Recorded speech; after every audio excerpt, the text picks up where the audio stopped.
Hello, good morning. Today we are with our new syllabus in biology for the standard 12. This is our new syllabus, and this new syllabus it is divided into 5 units. The first unit is the reproduction, second one genetics and evolution, third one physiology, the fourth unit is the applied biology, and the last one is the ecology and the environmental science. Now in the first unit, that is in the reproduction, we have to study the different significance or the importance of the reproduction process, different modes, that is the types of the reproduction, variations, different agencies for the pollination. Then we have to study the comparison between the asexual and the sexual reproduction. Now in this unit, we have to study two different lessons. One, it is in the lower and higher plants, and another one, that is the reproduction in lower and higher animals. Now firstly, about the first lesson, that is the reproduction in lower and the higher plants. Now the question is, what is meant by reproduction? In the lower standards, we studied the different characteristics of the living beings, and among them reproduction is one of the important characteristic.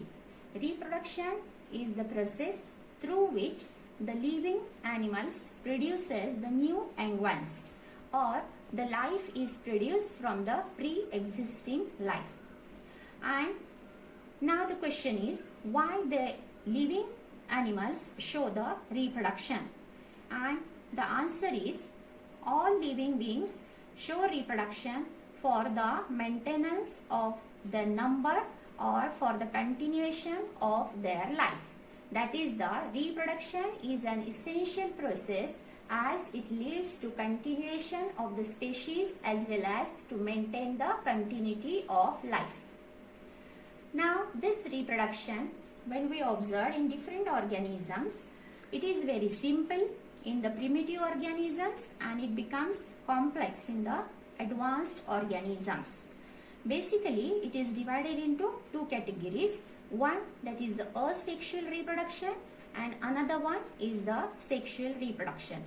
Sexual reproduction, that we know, here two different parents are there. They produces two different gametes, and these gametes are haploid. They unite together and then fertilization takes place and the new young ones are produced. But that is not the case in the asexual reproduction. Now what is the asexual reproduction? Asexual reproduction, it does not involve fusion of the gametes. Means the parents which are present here, they are not separate. A single parent is responsible for the production of new young ones. Now here the gametes are not involved, therefore sometimes asexual reproduction is also known as agamogenesis, or this reproduction takes place with the help of mitosis only, therefore sometimes it is also known as a somatogenesis also. Now the new young ones which are produced by a single parent, these are produced from the same parent, therefore they are exactly copy of their parent. Means they are morphologically and genetically similar to their parents, and thus the new young ones are known as clones also. There are different modes of the asexual reproduction that we have to study now. The first mode is known as fragmentation. Fragmentation means the sections or the parts are produced from the parent body.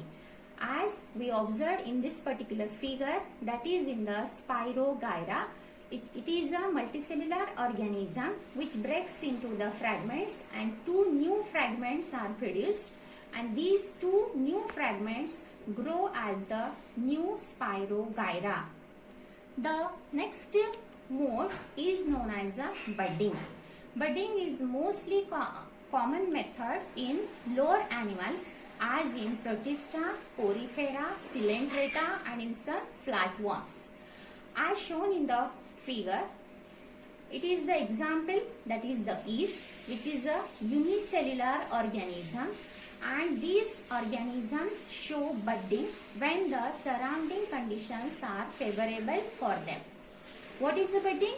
They produces a small outgrowth that is known as a bud on their body surface, and slowly this bud increases in size and get detached from the parent body. Then new individuals are produced.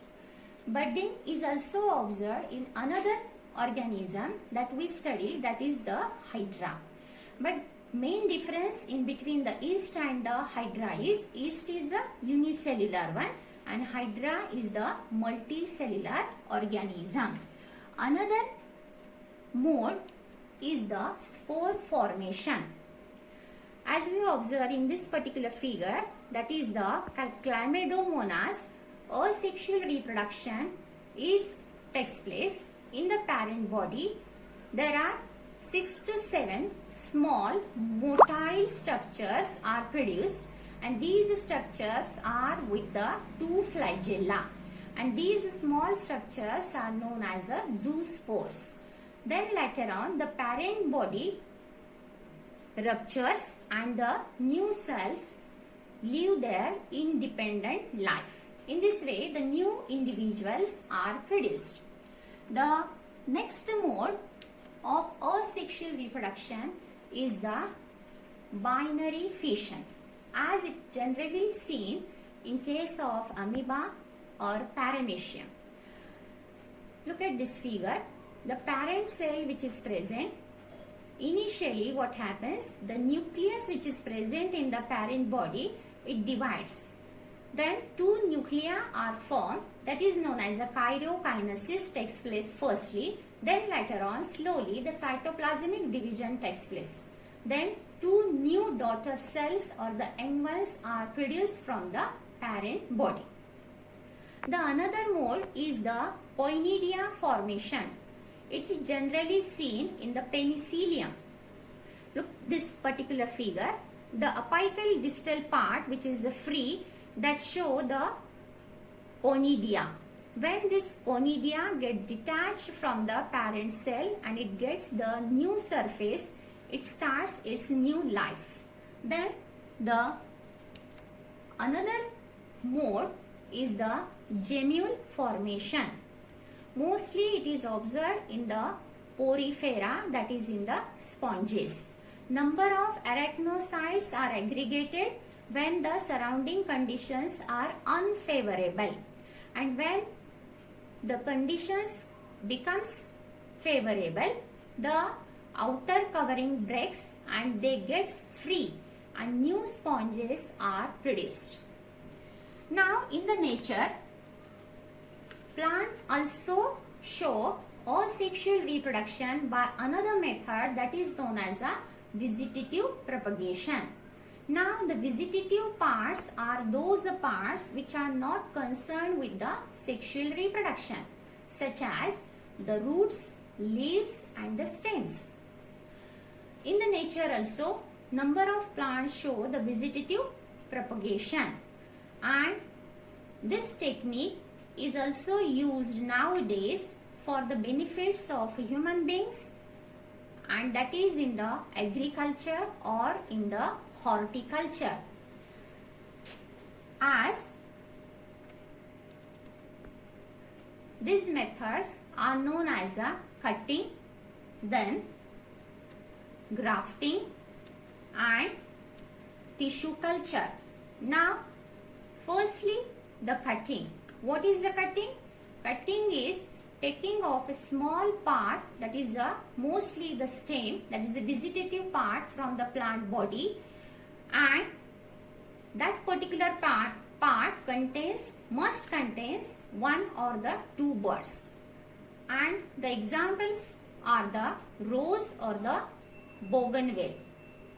Leaf cutting, that is the sansevieria or the bryophyllum, and root cutting is observed in the blackberry. The grafting is the process in which 2 parts from the 2 different plants are taken, they are joined in a such a way that they grow as a one plant. In this method, the part which is rooted under the soil or which acts as a root, it is known as a stalk, and the particular part which is grafted on the stalk, it is known as a scion.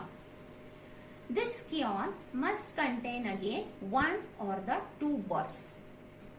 Thus, bud grafting is also a type of a grafting. It is observed in the apple, pear or rose. Then,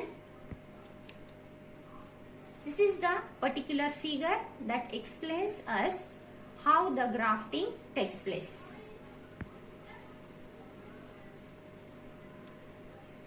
Now the tissue culture. Tissue culture is the method in which a small amount of a plant tissue is taken and that is grown artificially in the laboratory to produce small plantlets. And this method is also known as a micropropagation. And nowadays it is a very common method for the growth of number of useful plants.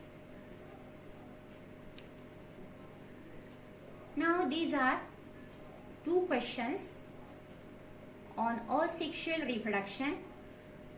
Try to solve this.